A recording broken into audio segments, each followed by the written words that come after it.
unnecessary vlog. Today we're going to be talking about the Western Hognose snake and why I think it is a perfect pet to have. For the love of baby Jesus, please subscribe to my channel. So the Western Hognose snake can be found anywhere from like really southern Canada to like northern Mexico, like in between that area. Like they're kind of all over the place. And they normally eat frogs in the wild.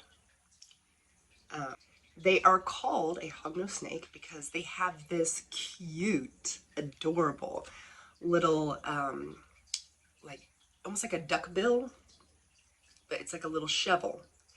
And they use that shovel to dig back. And they like to get underground. And this is Noodles. Noodles loves to be underground.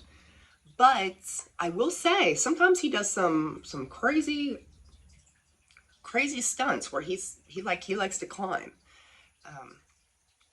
So I wouldn't say that they're completely like ground snakes. Like I've seen him do some pretty acrobatic. Is that even a word? Acrobatic stuff. I think that Western hognose snakes are great pets because number one, they don't get very big at all. So you don't need, a big enclosure, it's not as expensive to get started on one. And even then, like you just need they need a water dish, a hide, some sort of heating, place for them to get heated up, and that's usually like a mat that goes underneath, or you could do like a top heater, either way. As far as the humidity, you don't really need to do anything with that. They pretty much can do any type of humidity that I feel like they're from, or at least they're from the area that I'm from. So like my humidity is their natural humidity, and so I don't have to worry about it too much. Versus, like I have a rainbow boa, and he's still young too, so he needs like 90% humidity constantly, and because he's from more of a tropical, that type of area. Yeah. So, but yeah, they're relatively inexpensive to own, and they're just so cool. Like their faces, like just look at it. Look at the nose. Like they're adorable, and they're that's another reason they're very unlikely to bite you. Very unlikely. Is anything impossible? No, but very unlikely, because they would these things crack me up. I mean, the first thing he's going to try to do is hiss. Puff up, and kind of hiss a little bit, like, ooh, you better back off. And let's say that doesn't work, and you come closer. Then they might even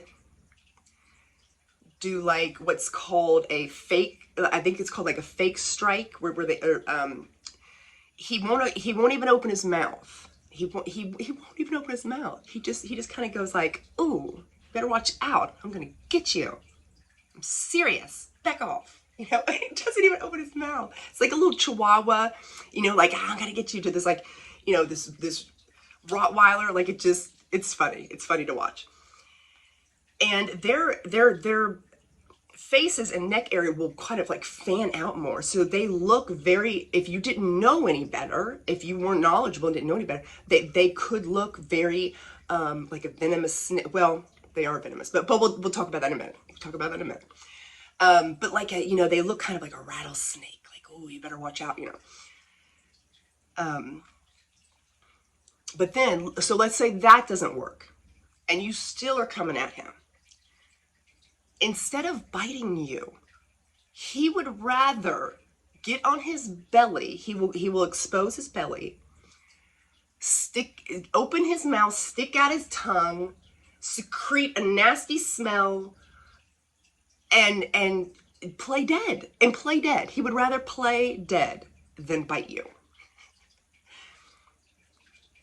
Now, I will say,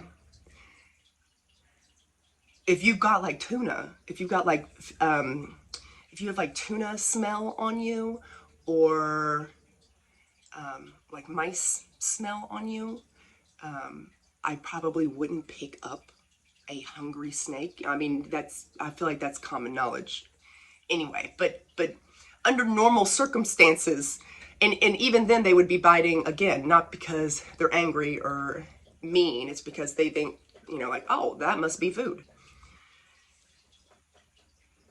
So, you know, I mean, I wouldn't recommend dipping your fingers in tuna and then picking up your snake. So, and that's another thing. When he was, every now and then he gets stubborn. Every now and then he gets a little stubborn and he doesn't want to eat. And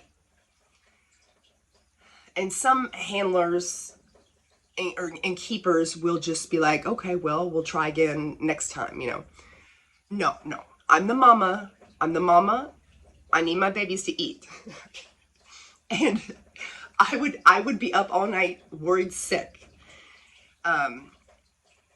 So he needs to eat. So every now and then when he gets sassy, doesn't feel like eating, then I will dip his rodent, usually like a, you know, mouse, pallet, you know, like that. Dip it in some tuna juice. Works every time. Oh, he will snatch that up so quick. Oh, he loves it. So,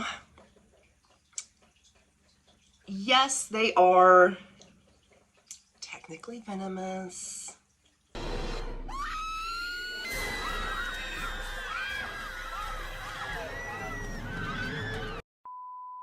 But what we're talking about here is like, it would be no different than a beekeeper. You know, a beekeeper has the potential to get stung. And the bees have that, you know, that venom and stuff that goes in you. And the like wasps or hornets have that venom that go in you. Now, does it kill you? I mean, like, yes, like if 1,000 of them, yes. But I'm talking about like if one, and you're not allergic. Let's just pretend in this scenario you're not allergic to bees, okay? You're not allergic to bees, but you get stung by a bee or stung by a wasp. And you're like, ah, damn it, you know. And then it might get itchy, swell up some, but it's not like you're going to the hospital. You're not going to go to the emergency room saying like, oh, I got stung by a bee. Now, of course, like I said, if you're allergic, yes, you would, yes. But for people that are like, normally, if you're not allergic to something, you know, that's what I'm talking about right now. If you get stung by a bee, you would not go to the emergency room or call 911 or anything like that. That's how it is if you got bit by a Western hognose. And if you did, I'm telling you, even in his sassy phase, because they go through a real sassy phase when they're teenagers, you know, as all teenagers do. We know this. It's okay. And he goes through a little sassy phase. And so he's a little hissier than usual, but he's still never bit me. And there was one time it was my fault, my stupidity. I had his back, he has like a backing, and it came loose and he crawled back there and got stuck on the double-sided tape. Oh my God, I freaked out. I was like, oh my God, I killed Noodles. But I took him to the bathroom, I tried to soak him in some warm water to get that tape that loosened up, you know. I mean, it was like really sticky tape. And I just very lightly had to go and peel little bit at a time. It took hours. And I know I had to be hurting him. I mean, or at least uncomfortable for him being peeled at. But I got it all off. And never once did he hiss. Never once did he try to bite me. He just was like how he is now. He was just chilling out. Yeah, he's just chilling out. So like I said, very unlikely to bite you. And if they do bite you, I just can't understand I mean, I know there's a first time for everything, but I just can't understand. It would have to be something really stupid on your part. I mean, sorry. Sorry, not sorry. But, and I've done stupid stuff too. I'm not saying like, you're more stupid than me because I'm stupid too. But it would have to be something pretty stupid to get bit by one. I have very little patience for stupidity. They have rear facing fangs. So they're more like in this way versus how some are like out this way, like.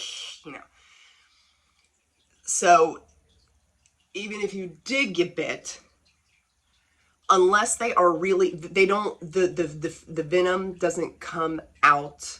And by the way, venomous and poisonous, if you eat it and you die, that was poisonous. Venomous means that if it bites or tries to eat you and you die, then that was venomous. So the venom, it doesn't like come out of the fangs like in some. It like is just a part of their like saliva, I guess is what you want to call it. And so they would have to not only bite you, but like bite on you, hold down for several minutes, chomp and slobber away, like what. So even if it does bite you, doesn't even mean that you're gonna swell up, or like not your whole body, like whatever part of your body got bit. Yeah. Oh, you're such a good boy. You're such a good boy. Yeah, you are. God, he is just so fucking precious. You have no idea. I know. Yeah. So yeah, and they don't mind being held. They're not super quick and darty. Like, they're kind of like having a big snake without having a big snake, because sometimes it can be a little higher maintenance to have a bigger snake, just because the setup is going to be more costly. But no, I just think, and they're so cool. I mean, now where you live, they might be more common as far as like in like places you can buy, because you don't want to get them from the wild. You want to get them like captive bred. It might be more common where you are to find hognoses in pet stores or have breeders or something. Here, for whatever reason, it's not very common here where I am. And I had to actually buy mine online and have them shipped to me. It's something interesting that not a lot of people have. I know dozens of people. I love ball pythons. Butters, you hear me? I love you.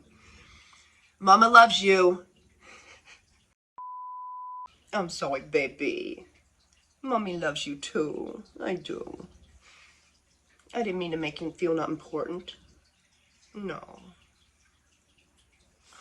Look how fucking cute his face is. I can't stand the cuteness. It's too much. It's too much. Speaking of cute things, look at the little puppy. Oh, hello, little puppy. Mommy loves you. I treat my snakes like my babies. Anyway, I love ball pythons.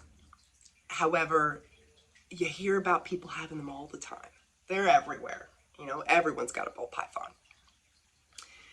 But a Western hognose snake, like that's something, not a lot of people have one of those.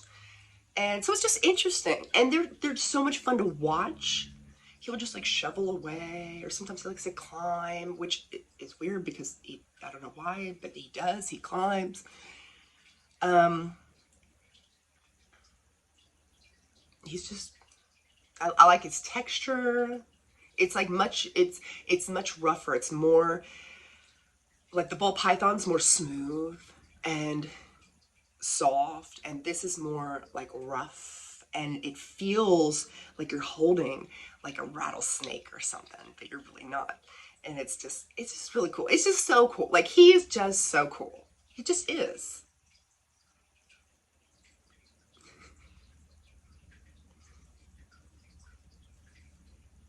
My daughter wants one. They have some different morphs. we're thinking about maybe one day, because she's 9, so, you know, not quite yet, but we're getting there to the point where we're talking about it. We might want to invest in one of the really cool, they have really cool morphs, all different types of morphs. But they have one in particular that's a lavender, and it looks almost like a purpley pink color. Oh my God, that would be so cool. This was not meant to be like an educational video or anything. Please, please always do your research before you get one of these, please. But, you know, and I probably didn't cover everything. I was just going off the top of my head, what were some things I wanted to point out. But yeah, long story short, a Western hognose snake is fucking adorable, and you need one in your life. I'll see you guys next time.